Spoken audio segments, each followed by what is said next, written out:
Доброе утро, страна! Доброе утро, страна! Начинаем репортаж вечерний. Вот у нас такой пионерский костер.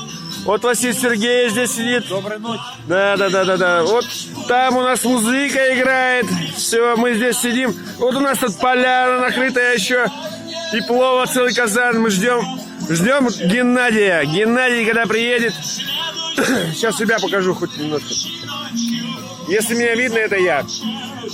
И вот мы, короче, ждем возле пионерского костра Геннадия, чтобы он нам починил насос, для того, чтобы у нас была горячая и холодная вода. Так что всем привет, всем пока, все замечательно. Вот так мы вот проводим первые воскресные вечера. Все, всем привет.